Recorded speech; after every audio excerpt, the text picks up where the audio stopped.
C'est une sorte d'enchantement, cela ressemble à un sortilège. Aujourd'hui nous allons parler de la façon dont le narcissique vous séduit. Vous reconnaissez un narcissique lorsque vous commencez à lui parler. Vous êtes séduit, non? Vous vous éloignez un peu, mais bientôt vous avez envie de reparler. Cela donne une sorte de désir.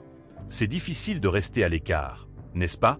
On dirait qu'il y a quelque chose qui tire, qui nous donne envie, et on ne sait pas trop comment l'expliquer. Vous dites « Waouh, j'ai l'impression de connaître cette personne depuis longtemps. Comment ai-je réussi à vivre jusque-là sans cette personne? J'ai rencontré des gens vraiment sympas toute ma vie, mais rien de tel. Cette personne est ma personne dans le monde. » Lorsque vous rencontrez un narcissique, vous ressentez ce sentiment, malgré l'étrangeté qui l'accompagne, n'est-ce pas? Parce qu'il y a cette chose qu'ils disent toujours. Lorsque vous commencez à vous souvenir des choses que vous avez ressenties, cette partie étrange apparaît également, n'est-ce pas? Ce sentiment que quelque chose n'allait pas. Et cette mauvaise chose vous attire aussi, vous séduit aussi. Vous savez ce que nous disons? Cela suscite en quelque sorte la peur, mais il semble que vous ne puissiez pas y résister. Alors, tu finis par y aller. Vous dites « Non, je pense que j'exagère » et vous finissez par y aller. C'est le sentiment que vous ressentez lorsque vous rencontrez le narcissique.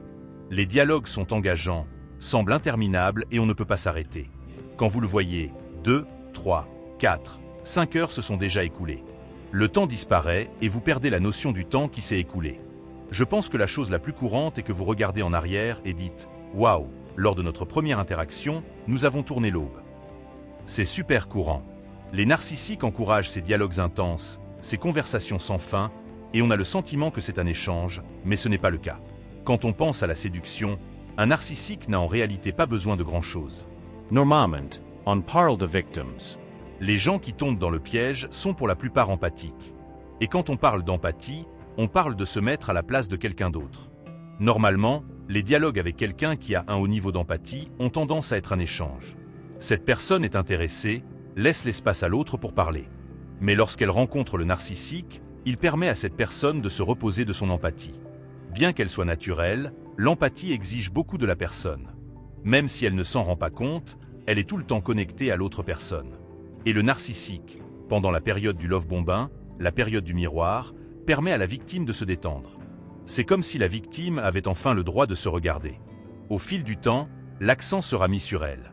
Cela lui enlève un poids, la fait se détendre, se sentir spéciale d'une manière ou d'une autre.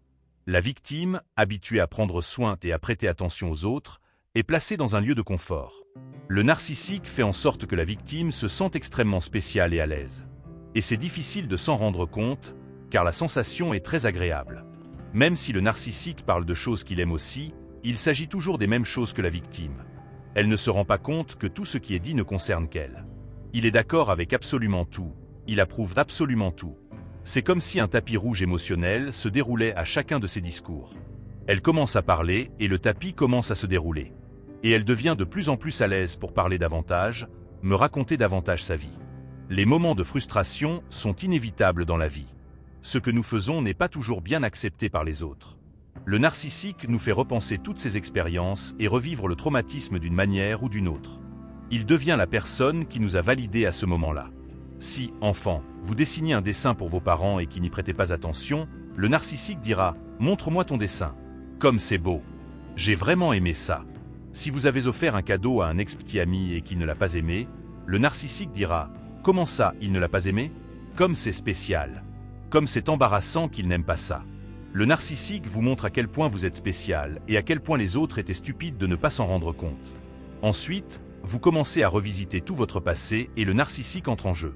Comme s'il participait à cette scène, s'il était cette personne, tout serait résolu. Le problème, c'était les autres. Cela amène la victime à commencer à voir ses expériences sous un jour différent, à éprouver de la colère envers ces personnes et à se sentir en sécurité et à l'aise avec le narcissique. De plus, le narcissique séduit justement en ne partageant pas ses expériences. Quand il y a une atmosphère de secret, de mystère, cela implique beaucoup. Cela fait que la personne se sent piégée, parce que cela l'incite. Lorsque vous réalisez que vous êtes à côté d'une personne qui résout vos problèmes émotionnels antérieurs, vous met sur un piédestal, et en même temps, vous n'en savez rien. C'est extrêmement séduisant.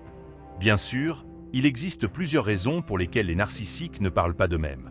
L'essentiel est qu'ils se moulent à cette personne, créant un masque. Mais cela fait croire à la victime qu'elle a devant elle quelque chose d'extrêmement précieux. Quand on parle de séduction et d'implication, on parle de bien plus que la partie sexuelle. Un narcissique amène la personne à se considérer comme impliquée car elle présente la situation dans son ensemble comme si elle était extrêmement spéciale. Il est très courant qu'un narcissique entre en relation, dans un jeu avec cette personne, en disant que c'est probablement la dernière opportunité qu'il se donnera. Le narcissique utilise beaucoup la victimisation pour impliquer les gens.